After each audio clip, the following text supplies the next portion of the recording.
Hello guys, तो कुछ और वैकेंसीज आई हुई हैं। हॉस्टल सुपरिटेंडेंट की ये वैकेंसीज है। मेल और फीमेल का रिक्वायरमेंट बताया गया है फॉर द सेशन 26-27, है ना। आप एक बार देख सकते हैं। ओपनिंग डेट आपकी इसकी जो एप्लीकेशन को या एप्लीकेशन फॉर्म को फिल करने की जो डेट दे रखी है वो 3 अगस्त दे रखी है। एंड बाकी आप वेरिफिकेशन होगा, उसके बाद फिर आपको मेरिट जारी की जाएगी। ठीक है, आपकी ऑब्जेक्शन सर्टिफिकेट ऑब्जेक्शन वगैरह आपसे मांगे जाएंगे। तो ये सारा प्रोसीजर है, आप एक बार देख लीजिए। उसके बाद आपका जो फाइनल इंटरव्यू होगा वो 18 तारीख को होगा। 18 अगस्त, 18 एंड 19 को आपका इंटरव्यू कंडक्ट कराया जाएगा। अच्छा, आगे देख लीजिए कि जो कैंटीन के लिए स्पेशल लिखा हुआ है, नोट बना के कि candidate selected in final merit list are just for panel, there will be no claim for contract engagement based on the final merit list. तो मतलब जो आपकी यहाँ कैंडिडेट की फाइनल मेरिट दी जाएगी वो पैनल की है। उसके बाद उनको स्कूल अलॉटमेंट के बाद ही कॉन्ट्रैक्ट एग्रीमेंट साइन करने को मिलेगा। ठीक है, तो ये चीज़ का आप लोग को विशेष ध्यान रखना है। बाकी आप ये चीज़ को देख लीजिए, है ना।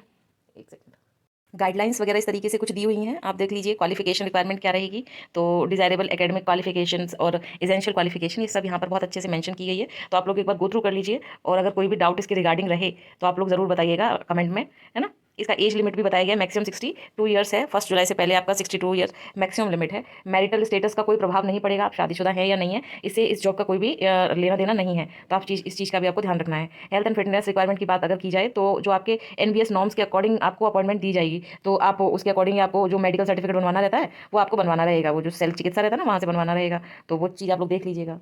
और अगर हम इसकी सैलरी वगैरह की बात करें तो नोटिफिकेशन में बहुत क्लियरली मेंशन है कि ये कॉन्ट्रैक्ट बेसिस की जॉब है, जिसमें आपको एक सेशन के लिए कॉन्ट्रैक्ट एग्रीमेंट में बाउंड किया जाएगा। और इसकी जो सैलरी रहेगी वो 35,750 रुपीज़ पर मंथ रहेगी। That is consolidated. ठीक है, एंड एक और इसमें बेनिफिट रहता है कि आपको रहने के लिए, खाने के लिए फ्री रहता है। एज यू नो कि नवोदय विद्यालय एक रेसिडेंशियल स्कूल रहता है, तो वहाँ आपको वो चीज़ों का भी बेनिफिट मिलेगा। तो आपको उस चीज़ का ध्यान रखना है। मिनिमम एज 35 बताई गई है, मैक्सिमम 62। तो आप लोग ये एक बार ना साइट पर जाके आप अच्छे से गो थ्रू करिए, और आपको कोई भी अगर क्वेरी है और आपको समझ में नहीं आ रहा है तो आप एक बार कमेंट करिए। तो जो भी जितना मैं आपको बता पाऊंगी मैं आपको जरूर बताऊंगी, जरूर रिस्पॉन्ड करूंगी। ये सभी पॉइंट्स एक एक करके दिए हुए हैं, तो आपको एक बार सभी पॉइंट्स को बहुत अच्छे से पढ़ लेना है। और उसके बाद अपने पोस्ट के अकॉर्डिंग, अगर आप मेल हैं तो मेल के लिए, फीमेल है तो फीमेल के लिए अप्लाई करना है ना। तो ये सब चीज़ें आप एक बार देख लीजिएगा। बहुत अच्छी वैकेंसी है, बहुत अच्छा मौका है आपके लिए, तो आप लोग ज़रूर देखिएगा।